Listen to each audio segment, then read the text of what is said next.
Small businesses are at the heart of the U.S. economy. Here at Nurture Small Business Podcast, we're dedicated to seeing our small business owners succeed. I am your host, Denise Cagan, president of DCA Virtual Business Support. If you like what you hear on today's podcast, please share it. You have my gratitude for doing so.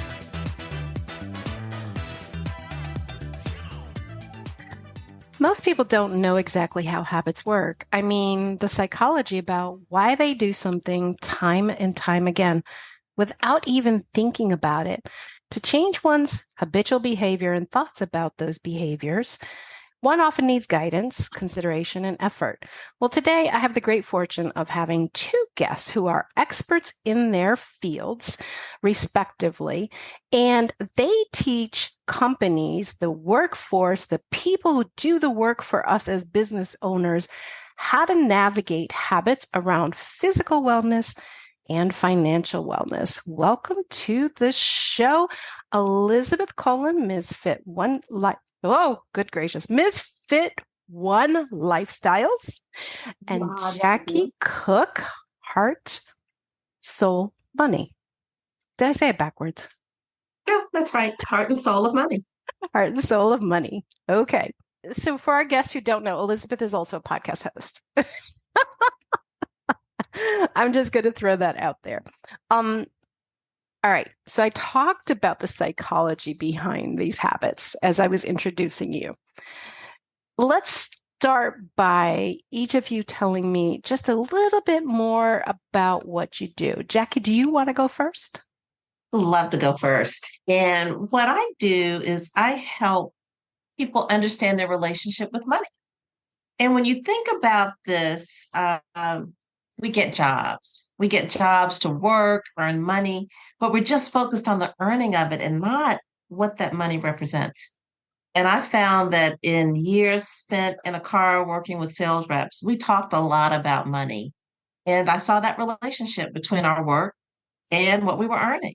So that's what I do. I realized early on that if we have a healthy relationship about money, it translates into a healthy relationship with work, healthy partnerships, most importantly, a healthy relationship with yourself, which leads to everything else. It's a full circle.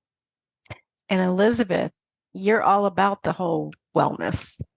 Absolutely, absolutely. Basically, I do, my program encourages the participants to focus on a particular item that they wanted to move forward on, right? So I am totally have a kick butt interactive class where they come in and we talk about developing tools and strategies that will enhance them in their ability to have a better work environment, and being able to have a better personal environment, because we focus on, prioritizing your time, your health, and give you proven small little steps that you can do in order to accomplish that and live the well-being, the whole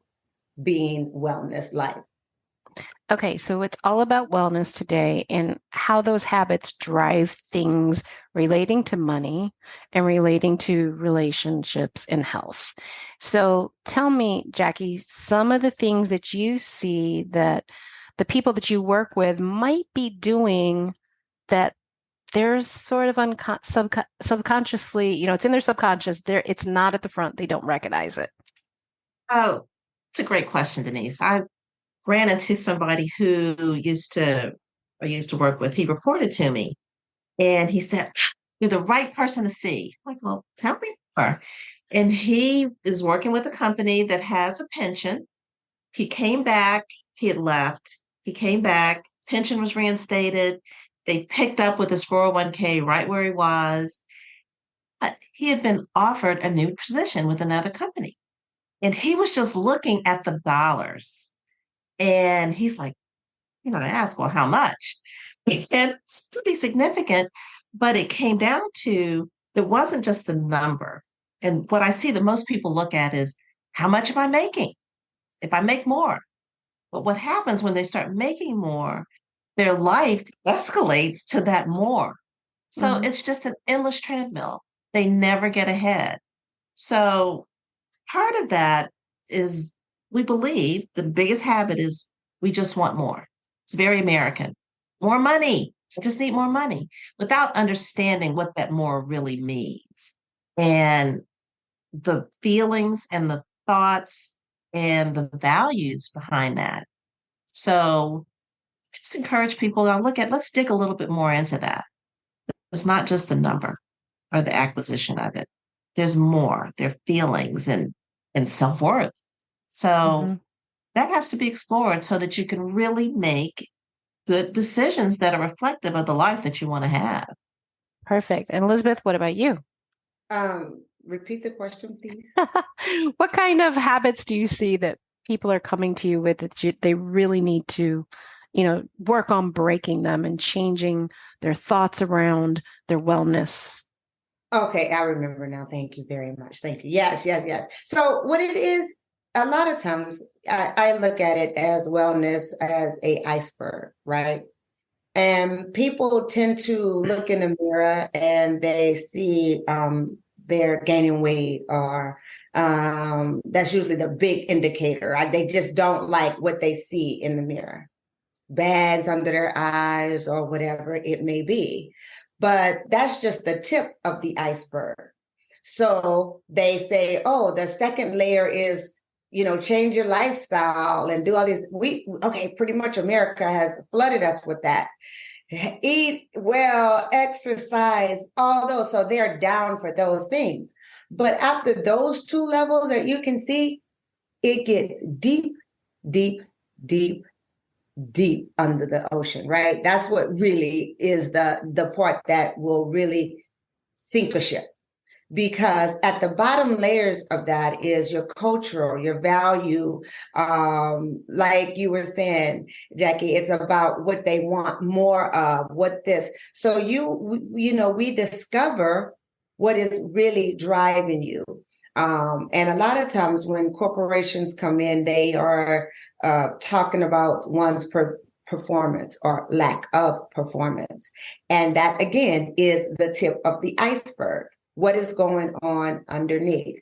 So what we do is really go in and examine, discuss, and reflect on what's happening in their life outside of professional as well as personal and professional, because they interact. I don't care what anybody say, they cross. And if they're having problems at home, they're feeling not confident because they can't get enough sleep or they're underperforming, that's just the tip of the iceberg. The bottom line is we have to go down deep and assess what's happening below the surface so that we can then make a change to the top. Absolutely. So this is exactly why I wanted both of you on the show at the same time. It is unusual for me to have two guests at the same time.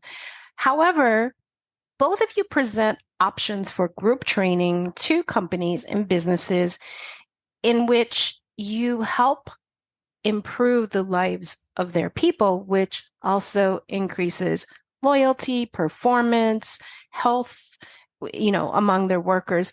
And it's an alternative benefit. As small companies, some cannot afford full on health insurance because they're just too small to. Okay. And so having these alternative sources of benefits to give to your employees is extrememely important. Do either of you want to comment on that? Both of you at the same time? It's okay. You can talk back and forth. Yeah, no, we both like, No, you know what? That is so true. Very, very true. It is so important for a company, especially a small company.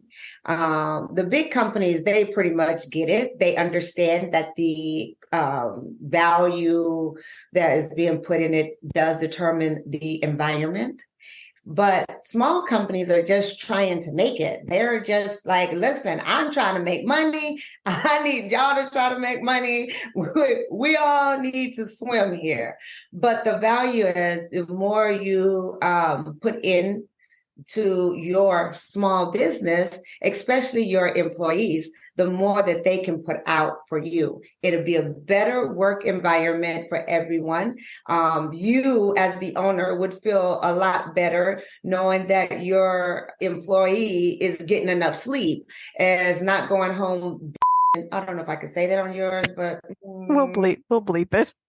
bleep me out. Go home, beep about their day and overran and all their boundaries that they feel that they're limited to, instead of being able to find a way to communicate effectively to the team, which is invaluable for especially a small business. Absolutely. Jackie, what you think? I'd like to jump in because, small business is the economic engine. And if small businesses are successful, the economy is successful, people are successful. So you look at what is the most costly resource of a business? It's the people, it's the recruiting, it's the paying.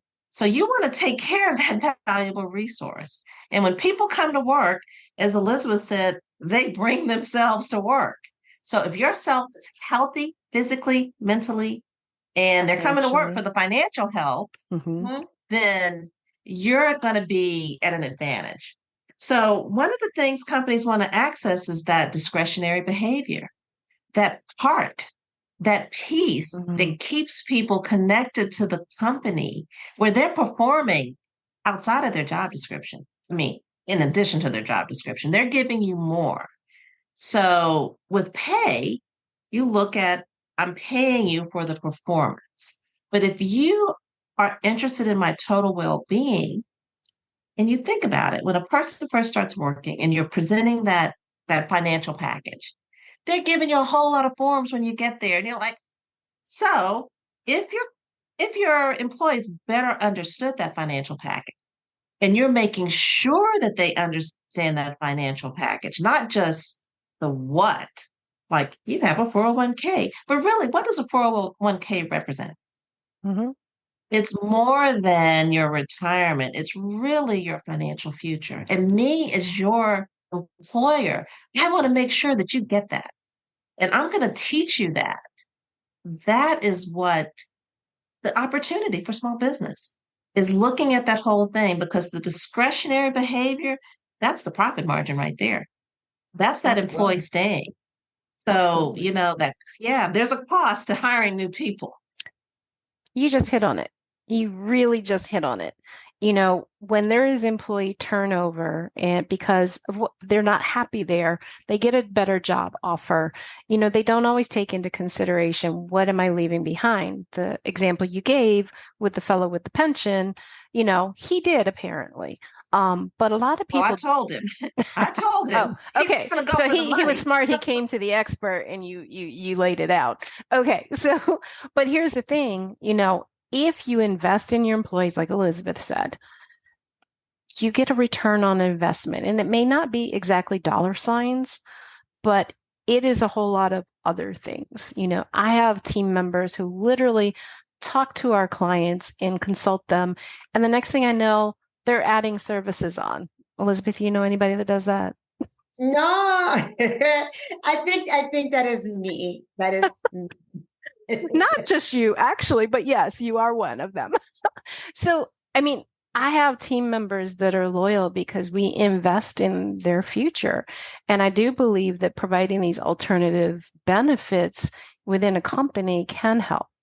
So, shifting ever so slightly, I pulled something off one of your websites. There is a reason we seek out experts. Either we realize we lack the knowledge or ability to complete the task ourselves, or we want to achieve our goal more quickly. Ask yourself whether enough is enough if you've been dealing with anxiety and tension related to money issues. Is it finally time to stop? Is it finally time to stop fiddling and make a commitment to change? Tell me about that, Jackie. Well, I'm a money mindset coach. And when you're dealing with money, there's just a lot of anxiety. And in that work perspective, people are constantly evaluating their performance versus work. But it's so much more. there's an energy to money. And when we think about it, it comes down to our values, what's important. From a work perspective, you're exchanging your expertise for the compensation. They pay you for what you do. So, how do you expand that? How do you make that connection? It's through I'm paying you for what you do, but I also value that. And you're the expert. If you look at an employee, you've hired that person because they have an expertise. Why are you messing around with them? It's just like the negotiation, the pay negotiation. We used to go through this where we're like, we're going to start really low. What's the value? And I'm kind of going on here, but behind that was why withhold looking at alternative benefits? If it's going to help your employees grow individually, you're going to get the benefit professionally. They're going to bring a better, more committed, more connected person to that work environment. That is measurable. That's that discretionary piece. That's the piece that puts you over the top. If you're paying them, most people say, look, they're working from 8 to 5.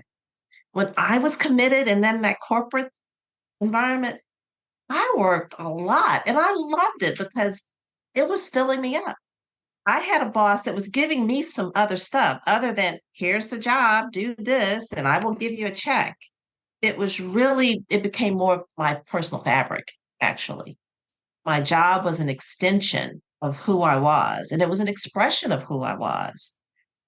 Now you have boundaries too, but when there is that connection between the employer and the employee, you're getting those behaviors. So why wait?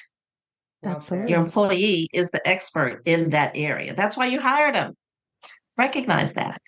Right, right. Well, so and if I may, could I add to Yes. the fact that what she was saying is so relevant, and the fact that employees tend to, like you say, the bottom line. What is the number? What I'm willing to pay for this. But what they don't realize that, a lot of times they are saying, well, I don't want to pay for their training because what if they leave? I have to invest in their learning this software and learning this and learning that. But, just think about how much you would lose if you don't train them. Absolutely. Yeah. The turnover cost is incredible. The time it takes to interview and hire people, it has taken us as much as 2 months to get somebody through that entire process with a minimum of 3 people on our team working on it. Minimum. That is a lot of time, energy, and resources. Absolutely. Then there's the cost. If you hire the person that already has the training, there's going to probably be a pretty significant price tag to that too. Mm-hmm. Do you want to hire your talent or grow your talent? And we do a little bit of both. Or hire, grow, and keep. It's retention. It's retention. Yeah. Because everybody does things differently. So at a new company, you have to train them in your company's behavior, your company's environment, and things of that nature. So you're going to train somebody regardless if they're the PhD of da-da-da-da. He has to be trained to your culture of your environment, of your work environment. But what's important is to show them, like you said before, Jackie, like to show them that they are valued for more than just their expertise goes a long way. Then you become, like you said, the fabric of that person. You work now woven together as a team. And you think about what some of the larger companies did to attract a different employee with ping pong tables and the game nights. I mean, these are kind of alternative benefits. So we're starting to think about things beyond just with small businesses. There is that opportunity to think about it just beyond 401k, which is good, your check. What else can you do to create the culture? The culture helps people stay connected. Yes. Absolutely. Absolutely. So shifting ever so slightly, Elizabeth, I know your story. However, your website I pulled Elizabeth Colin has a deep understanding of what stress and pressure look like because of her own journey. She was the poster child for burnout. Do you want to tell us about that? Well, yeah, if anybody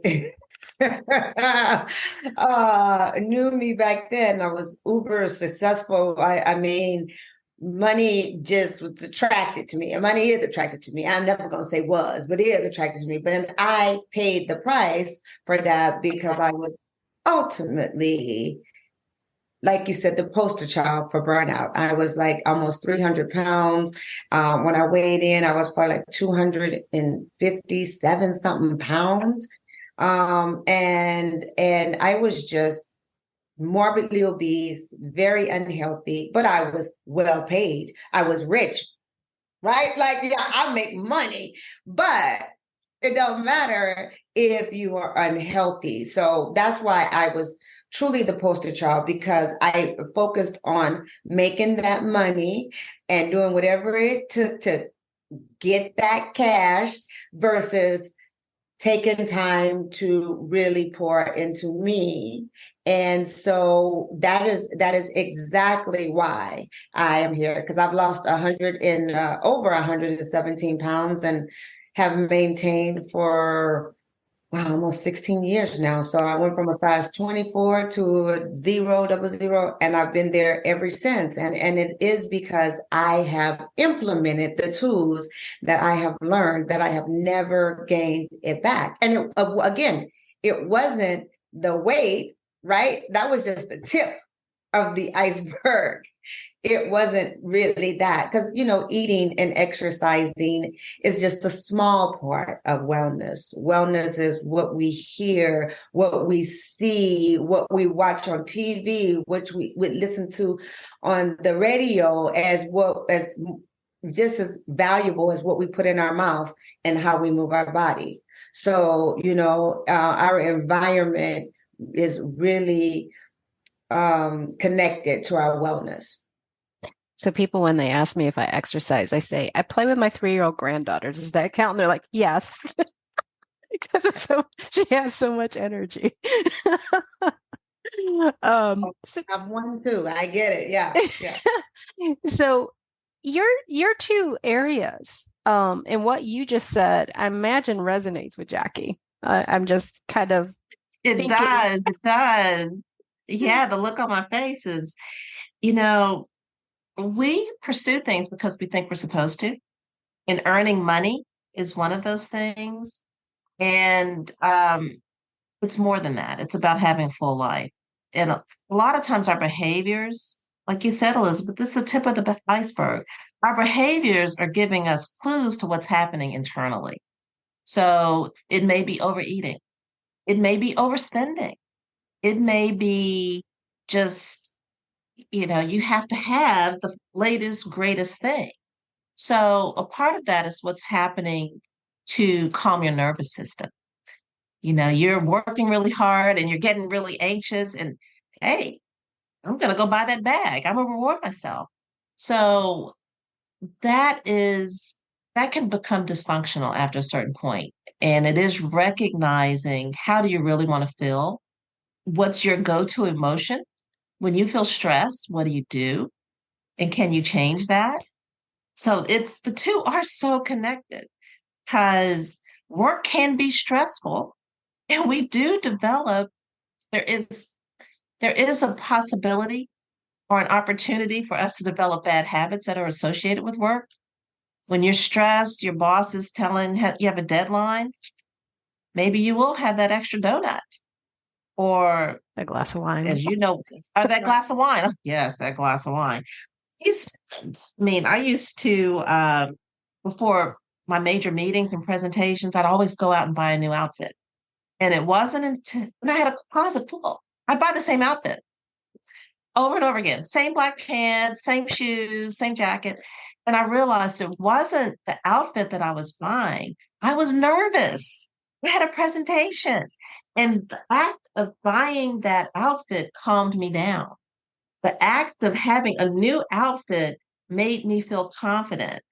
So really, the confidence, the calming needed to be inside out.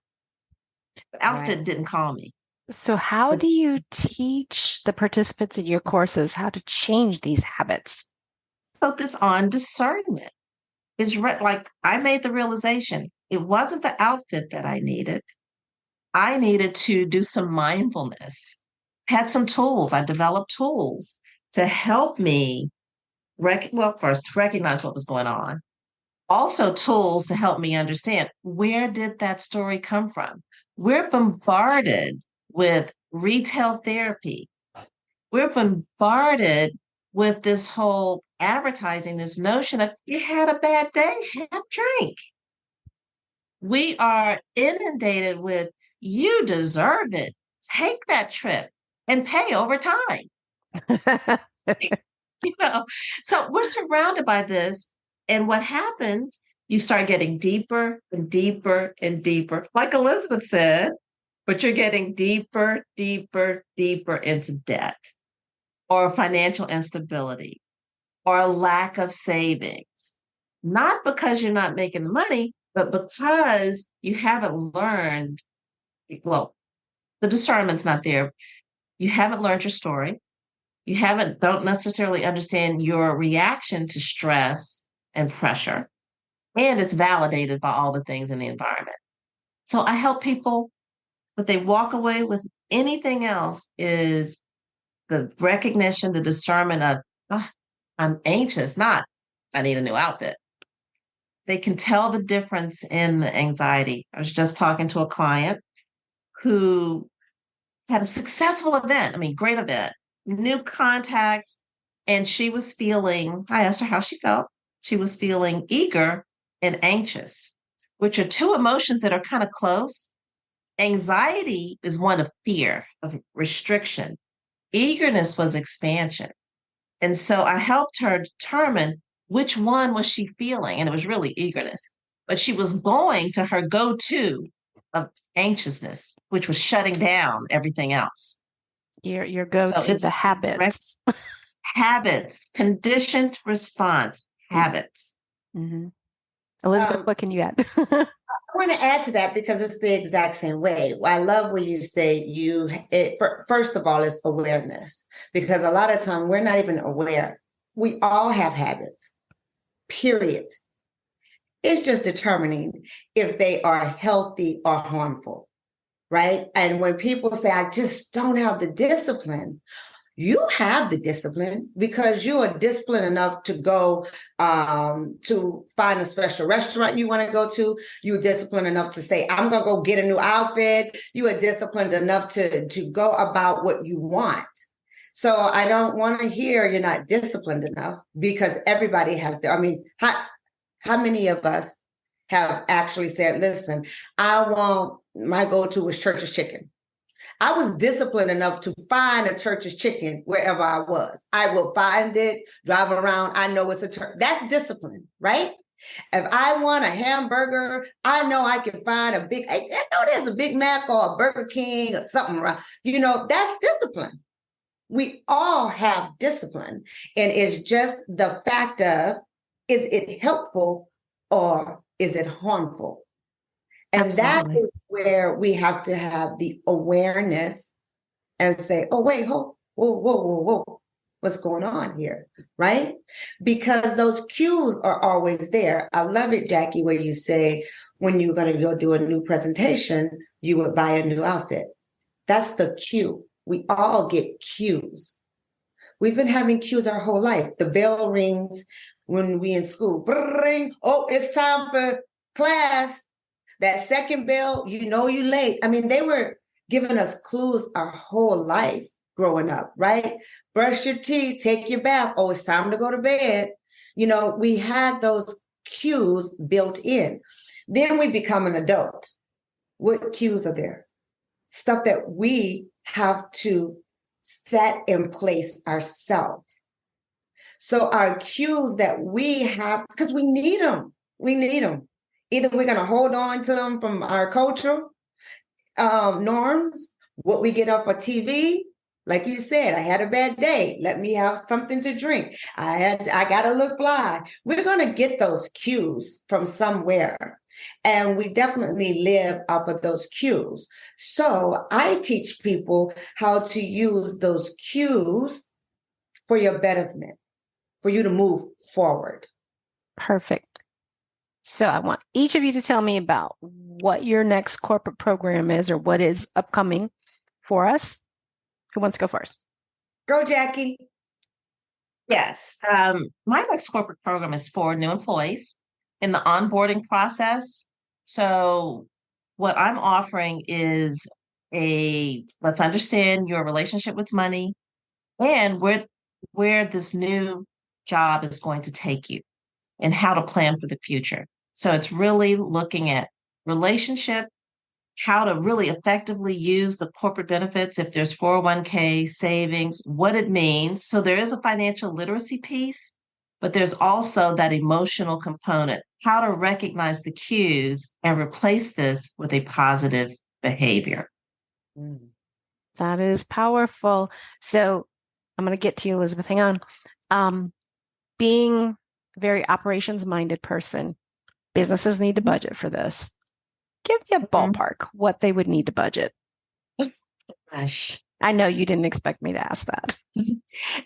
Say it depends. If it's one-on-one, there's one price. But if it's a group, like if I'm in front of a training class, if these are small employers, they may not have training classes. So it may just be a part of their onboarding. It would be roughly $1,500 a person.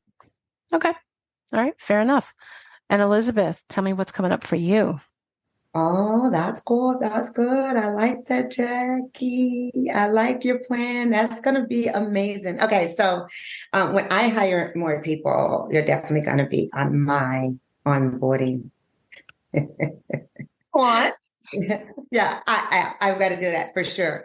But what I have going on is my program is going to boost the stamina and staying power within your organization, right?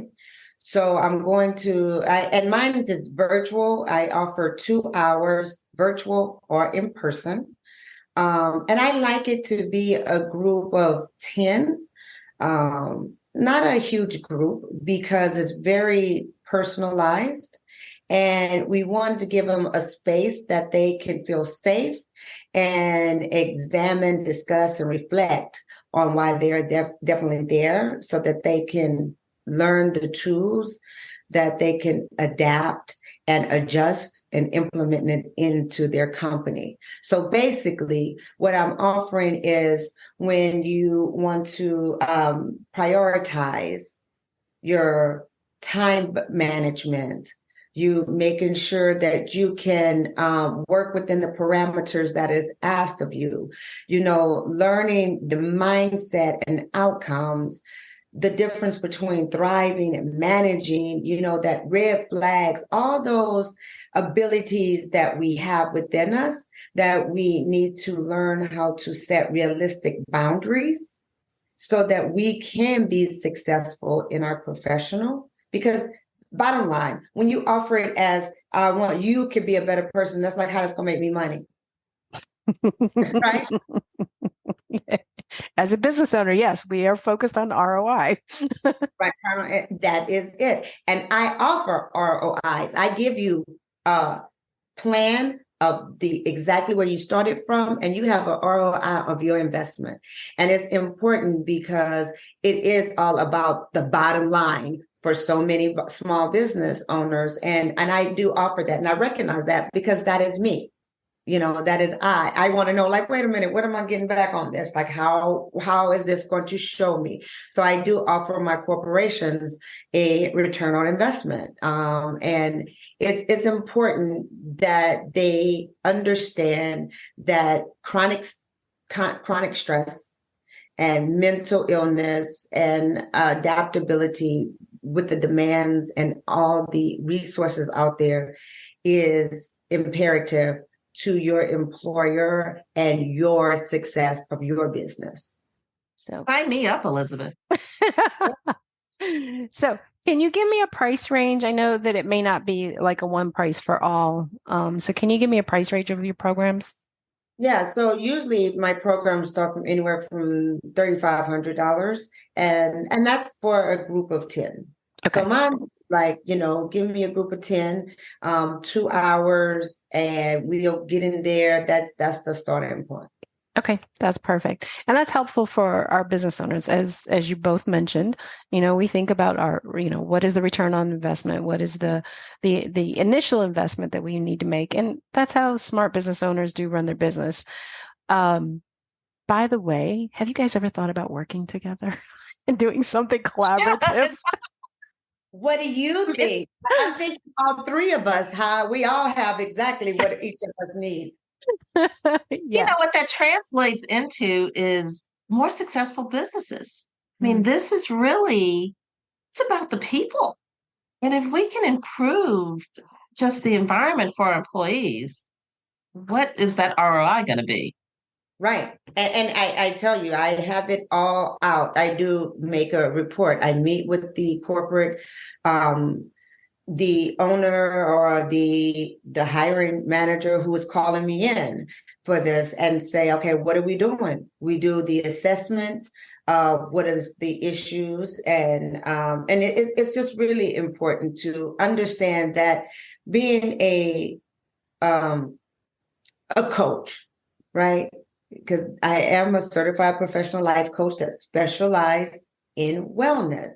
But as a coach, people always think that about, oh, living the best life, you can do this and having a more fulfilled life. Yeah, those are all good. But my main goal as a coach is the ability to have the client be interactive in their own life and move forward and take action. Absolutely. I love your topics. One last question for each of you. Jackie, I understand you have a webinar coming up. A birdie told me. Put it out Yes. there. Go ahead and plug it right now. Yes, I do. Once a month, I have a webinar. It's called Smart Women Know Money. Hmm? And while it's women, it's open to everybody. And really, it's about helping people realize what's important in life. And I've identified three things. It is recognizing the options that you have, experience peace of mind, and how to have freedom. Hmm. Important.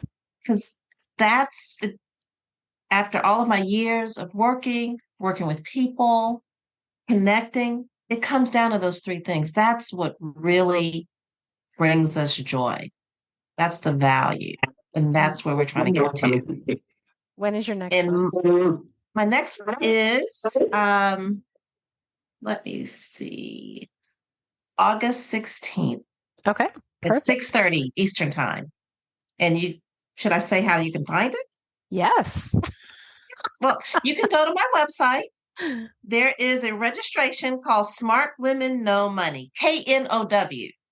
I'm emphasizing the positive. Smart women know a whole lot of stuff. I should say women know stuff.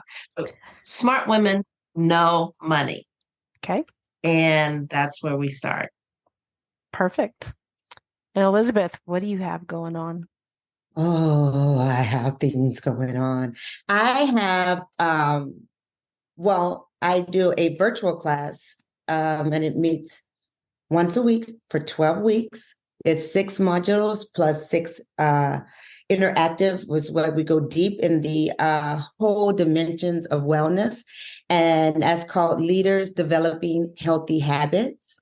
And what's great about that is, again, we talk about self-responsibility, your sensing, your communication, your intimacy, and all those things are driven within you in order to be more successful at your workplace and your personal. So that is coming up. And I'm always available for the corporate training. Just give me a call, an email, and we can get you on the calendar for that as well.